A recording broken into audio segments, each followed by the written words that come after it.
আদিব বলল, তোর কাছে আমার আরো প্রশ্ন রয়ে গেছে। মজিদ মিয়ার মেয়েকে হত্যা করেছি, তুই কিভাবে জানলি? সুফিয়ান দৃঢ় স্থির কণ্ঠে বলল, আজ যখন মরুভূমির পথ থেকে ফিরছিলাম, তখন ওনার সাথে আমার সেই পথে দেখা হয়। অনেক আগে থেকেই ওনার আমার উপর সন্দেহ ছিল। আজ আমি সমস্ত সত্য ওনাকে খুলে বলি। এরপর আমিও জানতে চাই, আপনার মেয়ে মারা গেছে 10 বছর হয়, কিন্তু কিছুদিন আগে আমাকে কেন বললেন আপনার মেয়ে হঠাৎ মারা গেছে? তখন উনি বললেন, আদিব, আদিব আমার মেয়েকে ধর্ষণ করেছে, এরপর মেরে ফেলেছে। আর এই সত্য উনি আমাকে বারবার বলতে চেয়েও বলতে পারেননি। মেয়ের শোকে শোকে কখনো কখনো পাগলের মতো আচরণ করত। আজ আমি ওনাকে সান্ত্বনা দিলাম, আপনার মেয়ের খুনের প্রতিশোধ নেব। তখন উনি বেশ স্বস্তি পেলেন। আর ফারদিনাকে সাবধানতার চিঠি উনিই দিয়েছেন। আর রশিদ চাচাকেও উনি চিঠি দিয়েছেন। সুফিয়ান থেমে গেল, ঘুরে ঝিলমিলের দিকে তাকালো। ঝিলমিল আরামায়েশে বসে আছে, আর ফারদিনা মেঝেতে। সুফিয়ান আদিবকে নির্বাক কণ্ঠে জিজ্ঞেস করলো, ঝিলমিলকে তোরা এতটা সম্মান দিচ্ছিস? ও কে? ও একজন দাসী, এর বেশি কিছুই নয়। কিন্তু আমাদের কিছু কাজ ও সহজ করে দিয়েছে। ফারদিনার জন্য যে আমরা খাস নজরদারি রেখেছিলাম, সে আর কেউ নয়, ঝিলমিল। ঝিলমিল ফারদিনার সম্পর্কে সবকিছু খুলে বলে আমাদের কাছে। এরপর ওই ইচ্ছে করে ফারদিনাকে নিয়ে তোর খোঁজ করে। আমাদের অর্ধেক কাজ ঝিলমিল সহজ করে দিয়েছে। সুফিয়ানের চোখের ক্রোধের আভা বেশি উঠল। বলল, ফারদিনা ওকে নিজের বন্ধু ভেবেছিল, কিন্তু শেষমেশ সেই বন্ধুর পিঠে ছুরি মারল। আদিব হেসে বলল, তুইও তো ওকে ঠকিয়েছিস। আমি ঠকাইনি। যদি ঠকাতাম তবে ওকে ছেড়ে চলে যেতাম, পাগলের মতো এখানে সেখানে খুঁজে বেড়াতাম না। পরিবেশ নীরব, এতটাই নীরব যেন এখন মেঝেতে একটা পাতা পড়লেও সেই শব্দ পরিষ্কার শোনা যাবে। খাঁচায় বন্দি বাঘ চুপচাপ বসে আছে, ঠিক সেভাবে যেভাবে ফারদিনা বন্দি। তার ফুপিয়ে ফুপিয়ে কান্নার শব্দ সুফিয়ান শুনতে পাচ্ছে। ঘুরে তাকাতেও লজ্জা পাচ্ছে তার দিকে। সুফিয়ান আদিবকে তাড়া দিল, বলল, এখন আমার প্রশ্নের উত্তর দে। আদিব বলল, মজিদ মিয়ার মেয়েকে ধর্ষণ আমি ইচ্ছে করে করিনি। পছন্দ করতো আমাকে, আমি করতাম না। কিন্তু ও যেন আমার পিছু ছাড়তেই চাইল না। একই তো সামান্য কৃষকের মেয়ে ছিল, হঠাৎ আমার মাথায় দুষ্টু বুদ্ধি চলে এসে ওকে ইচ্ছেমতো ব্যবহার করার। বিয়ের প্রলোভন দেখিয়ে ওর সাথে রাত কাটাতাম। একদিন আর দুদিন নয়, বহুদিন। এরপর একদিন জানতে পারি ও অন্তঃসত্ত্বা। আমি ভয় পেয়ে যাই। যদি আব্বা জানতে পারে তো আমাকে ভুল বুঝবে, গ্রামে দুর্নাম ছড়াবে। সে ভেবে আমি ওকে মেরে ফেলি। থেমে আবার বলল, এরপর আসি ফারদিনার মাঝরাতে গোসল করার বিষয়ে। বাক্যটি শুনে অকারণেই সুফিয়ানের বুকের ভেতরে চাপ সৃষ্টি হলো। ঘুরে তাকালো ফারদিনার দিকে। ফারদিনা তার দিকে তাকাচ্ছে না, মাথা নিচু করে ফুপিয়ে ফুপিয়ে কাঁদছে তো কাঁদছেই। ফারদিনার কান্না সুফিয়ান সহ্য করতে পারছে না। ফারদিনাকে সান্ত্বনাও দিতে পারছে না। তার কাছে নিজেকে বড্ড অসহায় মনে হচ্ছে। আদিব বলল, ফারদিনার একটা রোগ আছে, রক্তনাশী নীল শোক। এই রোগটি শরীরের ভিতরে একটি নীলাভ বিষকণা তৈরি করে, যা ধীরে ধীরে রক্তকে দূষিত করে। রক্ত দিনে দিনে কালচে নীল হয়ে যায়। আজ থেকে 2 বছর আগে ও হঠাৎ অসুস্থ হয়ে পড়েছিল। তখন একজন বৈদ্য এসব বলেন। আমরা অনেক ভেবে চিকিৎসা করাই, কাজ হচ্ছিল না। ও সুস্থ হয়ে ওঠেনি। এরপর গ্রামের সমস্ত বৈদ্যদের একসাথে ডাকি। ওনারা পরামর্শ করেন। বললেন, এই রোগটি নিরাময় করা যাবে। তার জন্য শিশুদের রক্তর দরকার। বিষ কণাটি শুধু শিশুদের বিশুদ্ধ রক্ত পেয়েই সাময়িকভাবে নিষ্ক্রিয় হয়। কারণ শিশুদের রক্তে জীবনী নীলকণা বেশি থাকে বলে ওনাদের ধারণা। এই রোগ বছরে মাত্র 3 বার আক্রমণ করে। পূর্ণিমার পরের রাতে।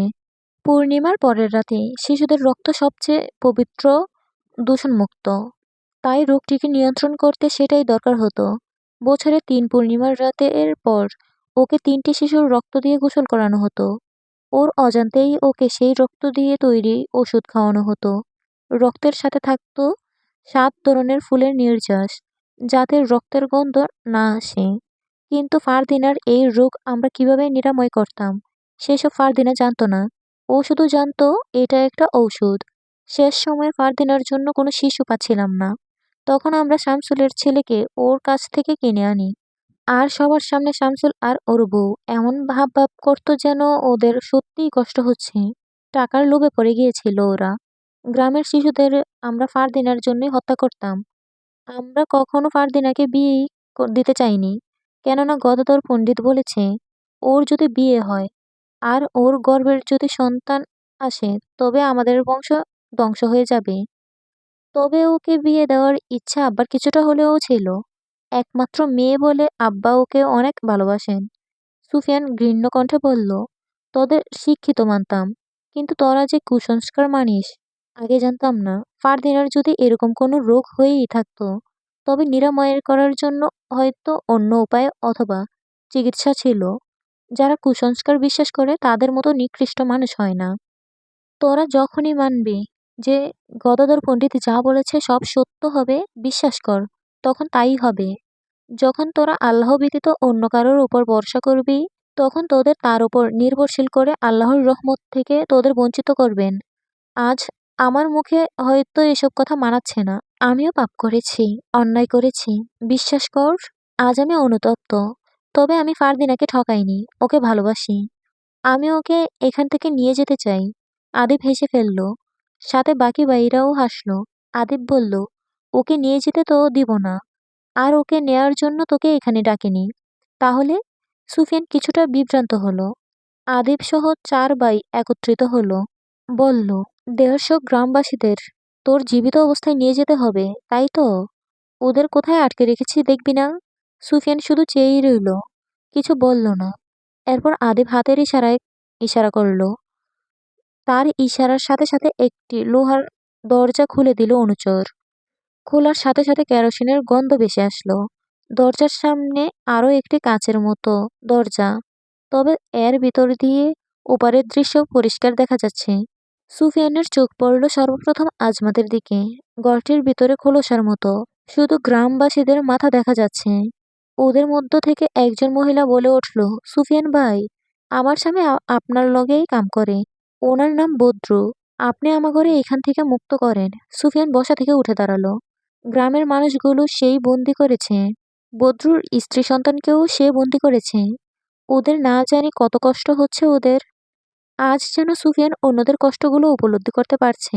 অন্যদিকে নিজেকে অপরাধীও মনে হচ্ছে। বদ্র, হাবলু, লাল মিয়া, সোলেমান ওরা যদি সত্যটা জানতে পারে, নির্ঘাত সুফিয়ানকে ভুল বুঝবে। সুফিয়ান নিশ্চিত হলো সেই ব্যাপারে। কেরোসিনের গন্ধ ধরে সুফিয়ান আদিবকে জিজ্ঞেস করলো, কেরোসিনের গন্ধ আসছে কোথা থেকে? গ্রামবাসীদের শরীরে কেরোসিন দিয়ে ভিজিয়ে দেওয়া হয়েছে, ভালো করে দেখ। দরজার সামনে অনুচর মশাল হাতে দাঁড়িয়ে আছে। ও যদি একবার মশালটা ঘরের ভিতরে ফেলে দেয়, তবে সমস্ত গ্রামবাসী জ্বলে পুড়ে ছারখার হয়ে যাবে। সাথে তোর গ্রাম ধ্বংস করে দিবে ব্রিটিশ দল। শেষ হয়ে যাবে তোর বোন। আদিব এসব কেন বলছে এখনো সুফিয়ান বুঝে উঠতে পারল না। বিস্ময়কর হয়ে গেল। আক্রান্ত চোখে বলল, কিন্তু তোরা ওদের মারবি কেন? ওদের শরীরে কেরোসিন দিয়ে ভিজিয়ে রেখেছিস কেন? আদিব সহ 4 ভাই সশব্দে হেসে উঠল। অস্বাভাবিকভাবে হাসি। আদিব থেমে পুনরায় চেয়ারে বসলো। সুফিয়ানকেও বসতে বলল। সুফিয়ান বসে। আদিব বলল, এবার তোর বাকি প্রশ্নের জবাব দেই। তুই প্রশ্ন করেছিলিস না, ফারদিনা আমাদের কাছে ছিল, তারপরেও কেন তোকে মিথ্যে বলেছিলাম? জবাব হচ্ছে, আমরা যখন জানতে পারি তোর সাথে ফারদিনার সম্পর্ক, তখন আব্বাও জেনে যায় এসব। কিন্তু আব্বা তোদের সম্পর্কে রাজি ছিল। উনি বরাবরই উনি বরাবরই সাহস ও নৈতিকতা দেখতেন। তোর বেলায়ও সেটাই। যদিও আমি যখন প্রথম তোদের কথা আব্বার কাছে বলি, আব্বা রাজি হননি। পরে কি যেন ভেবে মেনে নেন। কিন্তু এর মধ্যেই তোর সম্বন্ধে আমরা প্রায়ই সব জেনে যাই।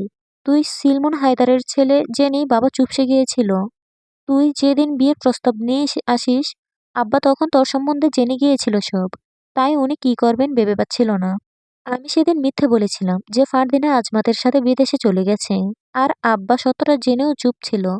কারণ উনি তোর সত্যটা জানার পর কখনো ফারদিনাকে তোর ঘরে পাঠাতো না। ফারদিনার রোগটা নিয়েও আব্বা চিন্তিত থাকতো। সত্য বলতে আব্বা ফারদিনার রোগ নিয়ে তোর সাথে আলাপ করতে চেয়েছিল। এরপর তুই রাজি হলে ওকে তোর সাথে বিয়ে দিয়ে দিত। কিন্তু সবকিছু শেষ হয়ে গেল।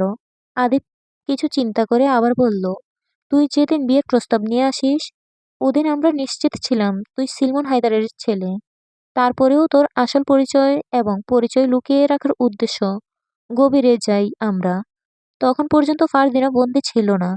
আমাদের নির্দেশে জিলমিল ওকে আলাদা একটা ঘরে রেখেছিল। সুফিয়ান চুপচাপ বসে রইল, কোনো প্রতিক্রিয়া করছে না। থেমে আদিব আবার বলল, সবকিছুর শেষ কিভাবে হয়েছে? চল সেই প্রসঙ্গে আসি। তুই বিয়ের প্রস্তাব নিয়ে আসার পরদিন আব্বা শহরে চলে যায় একটা কাজে। আর ঠিক সেই সময় আর ঠিক সেই দিন গদাধর পণ্ডিত আসেন আমাদের বাড়িতে। সাথে ছিলেন একজন বৈদ্য। ফারদিনা বেশ কিছুদিন ধরে খাওয়া দাওয়া করছিল না, ভেবেছি হয়তো ওর আগের রোগ ধরা দিয়েছে। কিন্তু সেদিন ফারদিনার চিকিৎসা করলেন বৈদ্য। জানায় ওর গর্ভে সন্তান। উনি জানতে চান এই সন্তান বৈধ না অবৈধ। আমরা সত্যটা তখন বলে দেই। উনি তো ছি ছি করতে করতে ঘর থেকে বেরিয়ে গিয়েছিলেন। ছিল শুধু গদাধর পণ্ডিত। উনি বলেছেন ফারদিনা মহাপাপ করেছে, যে পাপের ক্ষমা নেই। ফারদিনা আর ফারদিনার সন্তান যদি বেঁচে থাকে তবে চিরদিনের জন্য শেষ হবে আমাদের জমিদারি, ধ্বংস হয়ে যাবে আমাদের বংশ। আর উনি যা বলেন সব সত্য হয়। আদিব থেমে যায়। সুফিয়ান এখন পর্যন্ত তার প্রশ্নের সঠিক উত্তর পায়নি। আদিব এবার একটা সিগারেট ধরিয়ে ফুঁকে বলল, ওনার কাছে জানতে চাইলাম এর সমাধান কি। তারপর উনি ভেবে বললেন, এই সন্তান কার? আমরা তোর কথা বললাম। তোকে একদিন গদাধর পণ্ডিত দেখেছিল। তোর রাশি বলেছিল অশ্নি। অশ্নি। ওনার মনে পড়ে তোর কথা। এরপর উনি বলেন, তোর অশ্নি রাশি, তোর অবৈধ ফসল ফারদিনার গর্বে। তুই যদি নিজের হাতে ফারদিনাকে হত্যা করে ফেলিস তবে এই পাপ থেকে আমাদের বংশ মুক্ত পাবে। আর এই জন্য আমরা কৌশলে খুঁজতে থাকি তোকে দিয়ে কিভাবে এই কাজ করাবো। কারণ তুই ফারদিনাকে নিজের থেকেও বেশি ভালোবেসে ফেলেছিস। তাই তোর বন্দি করা গ্রামবাসীদের আমরা বন্দি করে ফেলি। এখন তুই ফারদিনাকে মেরে ফেল।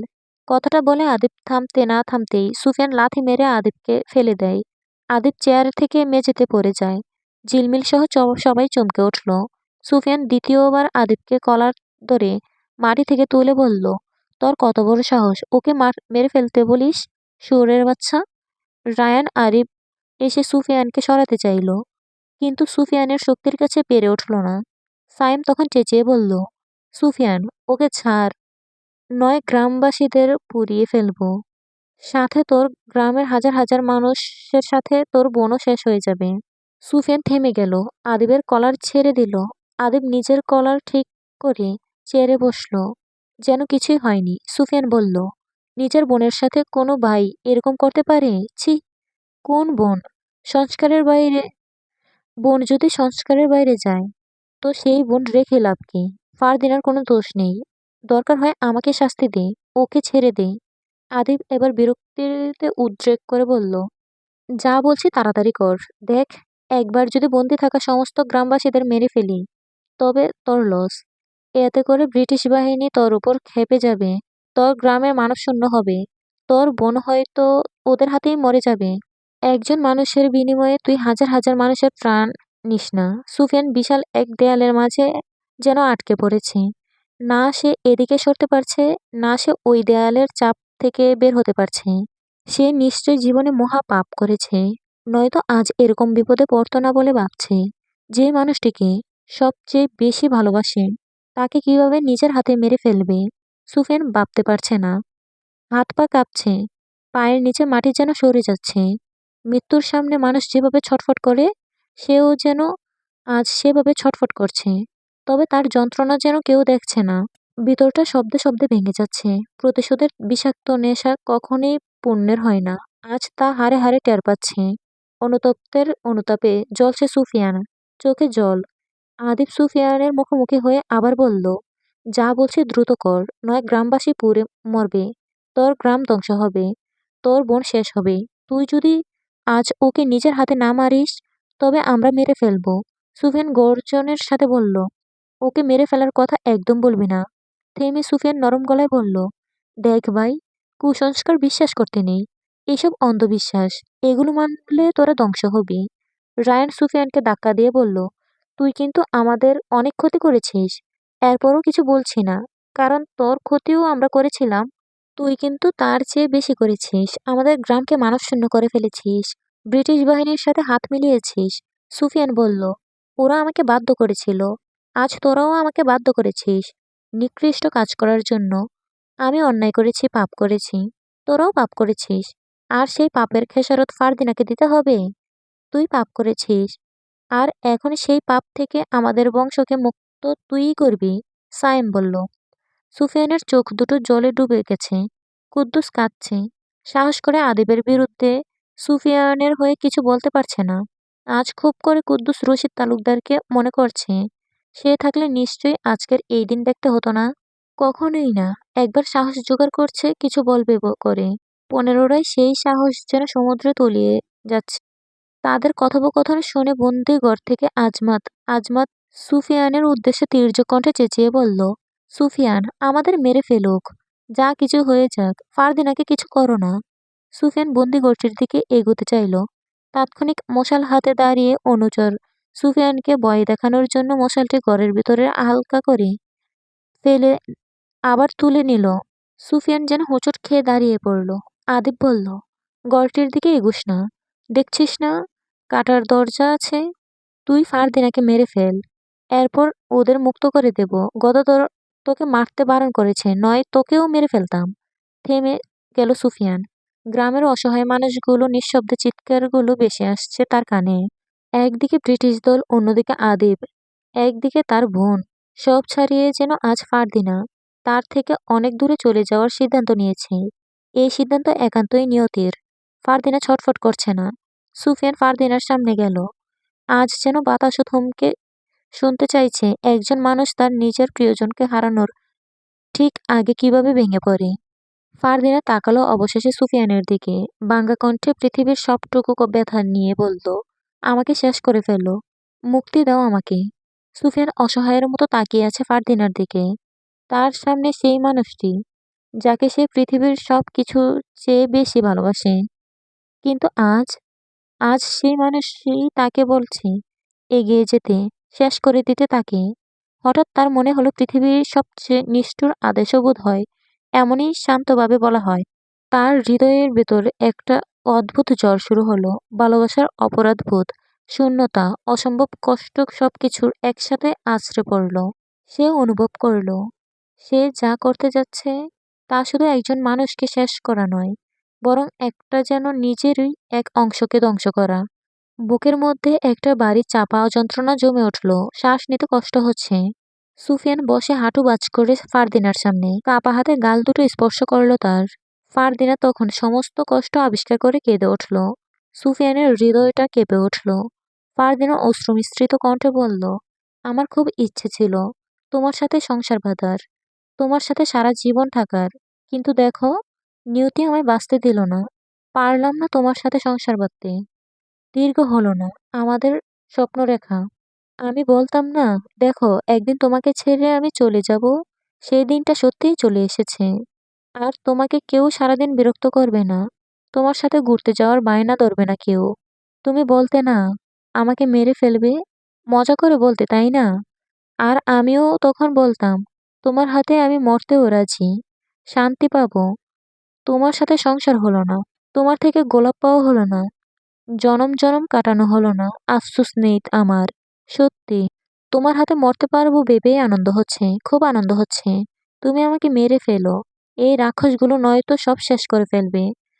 তোমাদের গ্রামে হাজার হাজার মানুষ ব্রিটিশ বাহিনী শেষ করে ফেলবে। পরে কি হবে? আলিমনগরও থাকবে না, সিন্ধুতুলিও থাকবে না। আমাকে বাঁচানোর বিকল্প কোনো পথ নেই। সুফিয়ান ফারদিনাকে নিজের বুকের সাথে জড়িয়ে ধরল। ফারদিনা ফিসফিসিয়ে বলল, তুমি আমাকে প্রতিশোধের জন্য ব্যবহার করেছিলে, বিশ্বাস করো। শুনে আমি এতটুকু কষ্ট পাইনি। কারণ আমি তোমাকে এতটা ভালোবেসেছি যতটা ভালো বোধ হয় কেউ বাসে না। ভালোবেসে পাপ করেছিলাম তো, তাই আজ এমন দিন দেখতে হচ্ছে। আক্ষেপ রয়ে গেল এখানে। তোমার আর আমার ভালোবাসা পূর্ণতা পেল না। তোমার বাঁশির সুর আর শোনা হলো না বাঁশিওয়ালা। সুফিয়ান ফারদিনাকে আরো জোরে জড়িয়ে ধরল। যেন ছেড়ে দিলেই মানুষটা হারিয়ে যাবে। ভীষণ কষ্ট হচ্ছে তার। কোনোভাবেই যন্ত্রণা দমানোর মতো নয়। আদিব বালিঘরের দিকে তাকিয়ে বলল, সুফিয়ান, সময় যাচ্ছে। আজ পূর্ণিমা। আজকেই ওর আজকেই তোর ওকে শেষ করতে হবে। তুই কাজটা না পারলে বল, আমরা দেখছি বিকল্প পদ্ধতি আছে কিনা ওকে মারার। সুফিয়ানের সামনে আর কোনো পথ নেই। সমস্ত রাস্তা বন্ধ। সে ফারদিনাকে না মারলে ওরা মেরে ফেলবে। এখান থেকে বের হওয়ার কোনো পথ নেই। যতক্ষণ না সে ফারদিনাকে মেরে ফেলবে, ততক্ষণ পথ সৃষ্টি হবে না। বন্দিশালায় বন্দি থেকে সারা জীবন এর জন্য ফারদিনাকে বুকের মাঝে রেখে চিরনিদ্রা সহিত হবে ব্যাপার না। কিন্তু তারাও শেষ হবে। অন্যদিকে 2 গ্রাম ধ্বংস হবে। সে চাইছে না সব একসাথে শেষ হোক। আবার ভাবছে সেও এখনই মরে যাবে একসাথে। সুফিয়ান ইতিমধ্যে দিক-বেদিক জ্ঞানশূন্য হয়ে গেল। ফারদিনা বলল, মেরে ফেলো আমায়। সুফিয়ান ফারদিনাকে সরিয়ে সামনে নিল। তার কপালে চুমু খেয়ে বলল, পাপ করেছি। পাপের প্রায়শ্চিত্ত করতে হচ্ছে। তবে তুমি কোনো পাপ করে থাকলে আল্লাহ যেন সেই পাপের ভাগীদার সম্পূর্ণ আমাকে করেন। তুমি না হয় পরপারে ভালো থাকবে। যদি সুযোগ হয় আল্লাহর কাছে দোয়া করবে, আমাকে যেন পাও। থেমে সুফিয়ান পাগলের মতো আচরণ করে বলল, না, তাও সম্ভব হবে না। কারণ তোমাকে তো হালাল বন্ধনে আবদ্ধ করতে পারিনি। কি কপাল দেখো, তোমাকে পরপারেও আর পাওয়া হবে না। থেমে আবার বলল, যে হাতে তোমাকে গোলাপ দেওয়ার কথা ছিল, সেই হাতে আজ তোমাকে মারতে হবে। ফারদিনা কাঁদল, বলল, ওদের কুসংস্কার আর সংস্কার একদিন ধ্বংস করবে। অবৈধ সম্পর্ক পাপ, তার থেকেও বড় পাপ মানুষ হত্যা করা। এরা একদিন বুঝবে। সুফিয়ান পুনরায় ফারদিনাকে নিজের দিকে টেনে নিল। তার সাথে কাটানো মুহূর্তগুলো হঠাৎ চোখের সামনে ভেসে উঠল। সে আর কিছুই ভাবতে চাইল না। ফারদিনার নাক মুখ একসাথে চেপে ধরল। তার শ্বাস-প্রশ্বাস আটকে গেল। ফারদিনা বাঁচার জন্য চেষ্টাও করল না। যাকে সবচেয়ে বেশি ভালোবাসলো আজ তার হাতেই মৃত্যুবরণ করল। সুফিয়ানের চোখের সামনে কিছুদিন আগের স্বপ্নগুলো ভেসে উঠল। ফারদিনাকে সে নিজের হাতে হত্যা করেছে। ফারদিনা সাদা কাপড়ে পরে ঘুরছে। সত্যিই আজ সেই স্বপ্ন সত্যি হয়েছে। তার প্রতিশোধও যেন আজ সফল হয়েছে। তবে একান্তই যেন তার একটি বেঁচে থাকার অংশ চিরবিদায় নেয়ার পর। ফারদিনার নাক মুখ ছেড়ে দিল সুফিয়ান। ডলে তার বুকেই পড়ল। সুফিয়ান বুঝে গেল ফারদিনা আর দুনিয়ার বুকে নেই। শেষ নিঃশ্বাস ত্যাগ করেছে সে। স- সব শেষ হয়ে গেল। এক ধরনের অদ্ভুত নিস্তব্ধতা তাকে আঁকড়ে ধরল। তার মনে হচ্ছে যেন পৃথিবী বদলে গেছে। কিন্তু সবাই বুঝবে না এই কঠিন ব্যথা। শুধু সেই জানে। এই নীরবতার মাঝে একটি মৃত্যু নয়, দুটি মৃত্যু ঘটেছে। তার প্রিয় মানুষটি আর নেই। প্রিয় মানুষটিকে নিজের হাতে শেষ করে মানে অপরাধ নয়। এটা এমন এক অভিশাপ যা পুরো জীবনের ভেতরে ভেতরে পুরাবে। একটি শব্দহীন চিৎকার যার প্রতিধ্বনি সারা জীবন অনুসরণ করবে সুফিয়ানকে। সুফিয়ান ফারদিনাকে সুফিয়ান ফারদিনাকে আবার জড়িয়ে ধরল। এই ছোঁয়া যেন শেষ ছোঁয়া। বড্ড উদাসীন হয়ে বলল, বলেছিলাম না তুমি হিনা আমার বেঁচে থাকা অসম্ভব। বিশ্বাস করো, সত্যিই তোমাকে ছাড়া থাকতে পারবো না। আমি শীঘ্রই আমিও শীঘ্রই আসছি তোমার নিকট। আমি কথা যখন দিয়েছি কথা রাখবো।